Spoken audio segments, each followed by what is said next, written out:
riche en informations, mais également en communication, un niveau scientifique très très élevé, de très très bonne communication, de très très bonnes idées.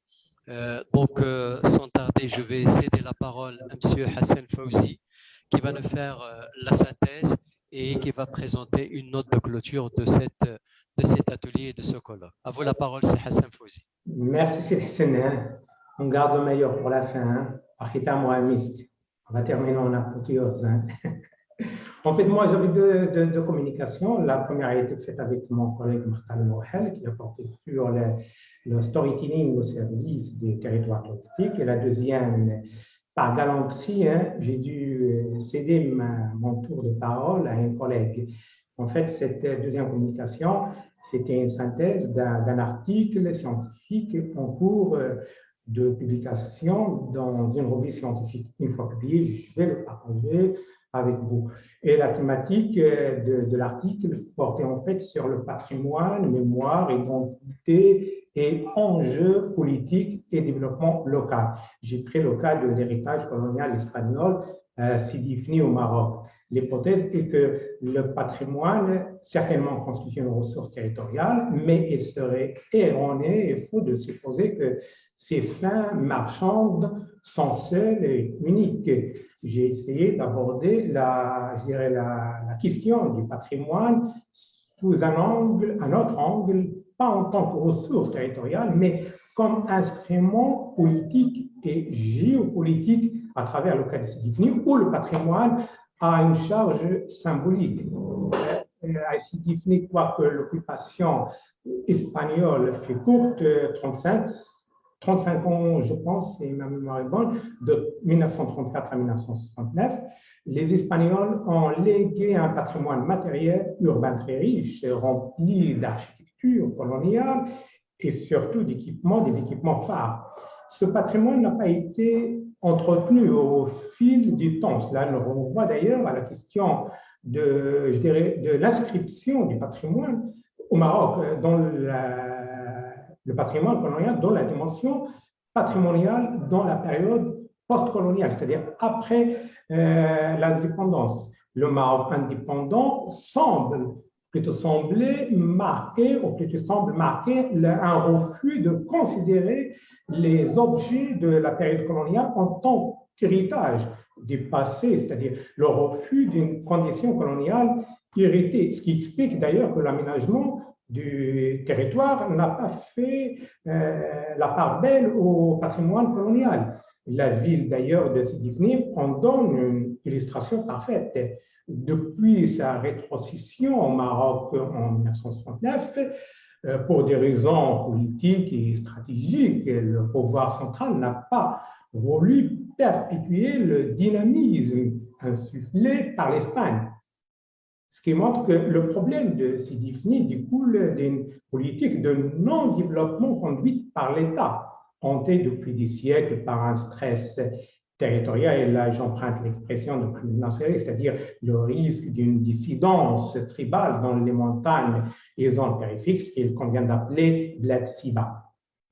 Alors, balancer et tirailler entre nostalgie de l'époque espagnole et exaltation de la résistance de la confédération Bamrani, c'est les tribus composant la région de Sidi Ifni, les environs, face aux colonisateurs. Malgré cela, les relations entre l'ancienne enclave, Sidi Ifni et l'Espagne, sont très très fortes.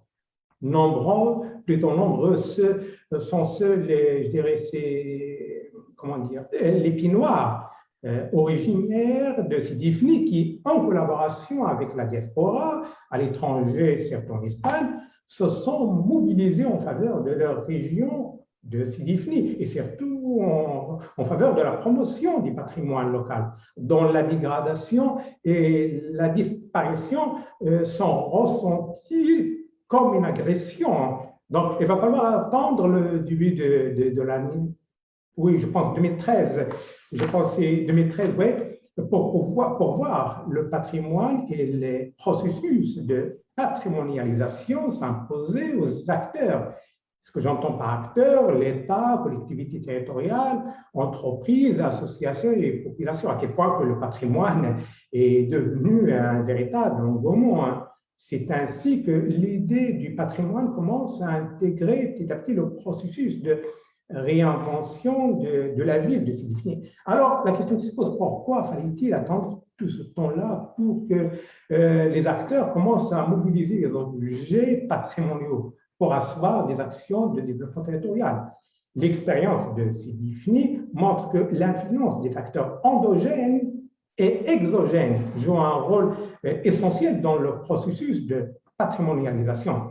Il montre aussi que l'utilisation du patrimoine est une question politique. En fait, le plaidoyer en faveur du patrimoine se développe, et là, c'est là où ça devient intéressant, quand il s'agit de faire face à des événements et des pressions endogènes et exogènes, face auxquelles nombre d'initiatives locales tentent d'endogénéiser le développement, c'est-à-dire il faut que les initiatives doivent venir de l'intérieur et non de l'extérieur.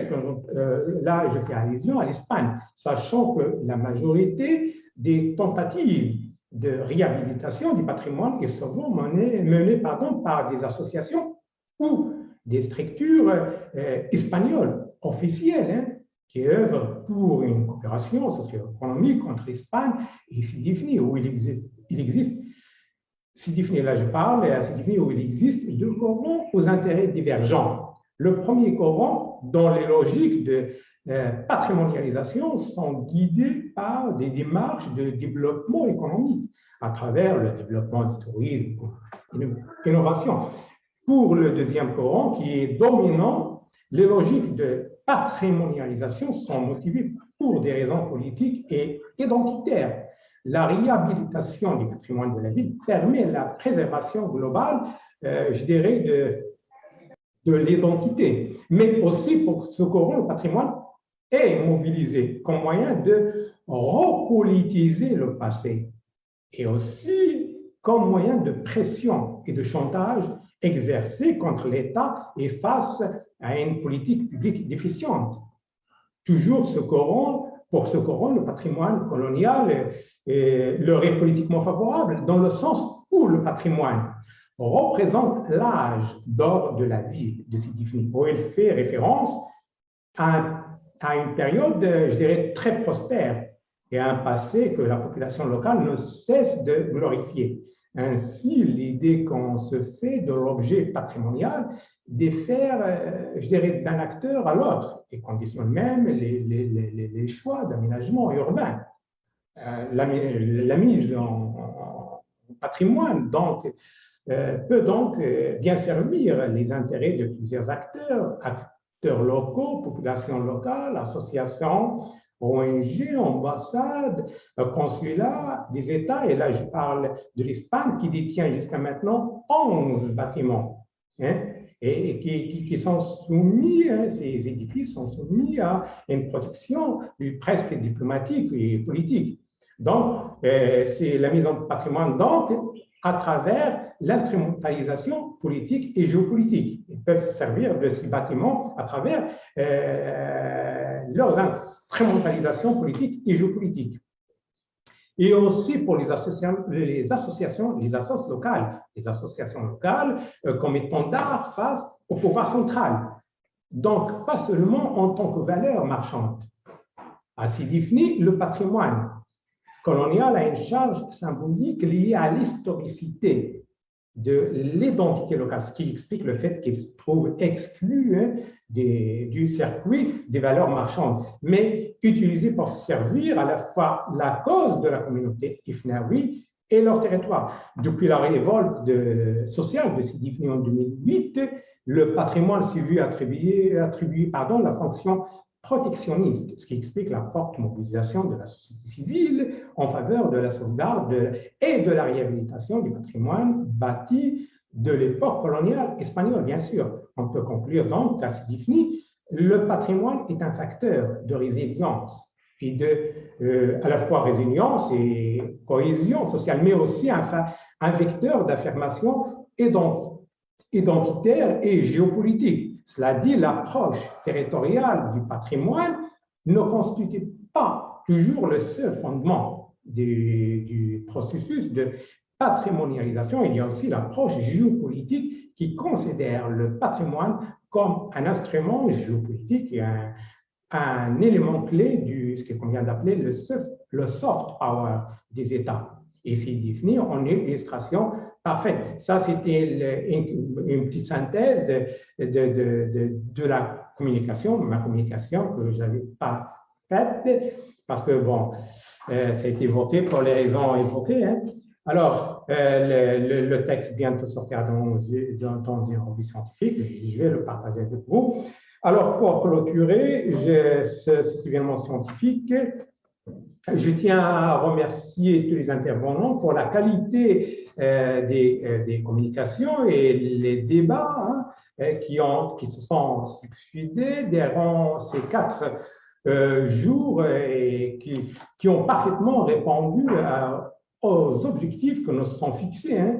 Et en mon nom et au nom de l'Université internationale d'Agadir, je vous remercie et vous félicite. Et je vous dis juste je tiens à vous rappeler que, pour information, que les actes du colloque font l'objet d'une publication dans une grande maison d'édition européenne. Hein. J'espère que la publication, je souhaite en tout cas qu'elle soit rapide. Alors, sur ce, je ne vais pas vous retenir davantage. Je vous dis à bientôt et au prochain colloque et j'espère que cette fois-ci sera en présentiel. Sur ce, je vous dis au revoir et encore une fois, merci. Merci, Si Hassan, de ces mots. Au nom du comité d'organisation et en votre nom, on remercie les membres du comité d'organisation et je remercie infiniment tous les intervenants de leur patience d'abord parce que c'est plus de 5 heures qu'on est là. Ça prouve que le sujet il est intéressant, les thèmes sont fort importants et je dois dire un mot qui est très important et peut-être c'est la réponse de Madame Hazar, c'est que c'est l'homme qui fait le patrimoine et le patrimoine c'est autre que le miroir de l'homme. Donc c'est pourquoi il faut le préserver, c'est pourquoi il faut le garder. Et cette garde doit être soutenable et doit être durable. Et c'est elle qui va représenter l'image du développement local. On aimerait bien qu'il n'y aura plus de conflits d'intérêts, qu'il n'y aura plus de conflits d'acteurs, qu'il y aura une coordination, hein, parce que c'est un projet, hein, le tourisme, c'est un projet qui est intégré. Tous les intervenants peuvent y intervenir. Les politiciens, les économistes, les sociologues, les géographes, les scientifiques, le côté associatif. Et donc, c'est pourquoi la thématique de ce colloque intitulé Tourisme, aménagement des territoires, architecture soutenable et patrimoine a atteint ses objectifs grâce bien évidemment à l'ensemble des communications d'aujourd'hui et d'hier. Je vous remercie infiniment. Je voulais encore vous maintenir la force des choses, hein, mais en vous souhaitant la bienvenue, Inch'Allah, dans le futur, mais ça sera bien évidemment présentiel, Inch'Allah ta'ala. Et je vous souhaite bon courage à tout le monde et félicitations pour les présentants.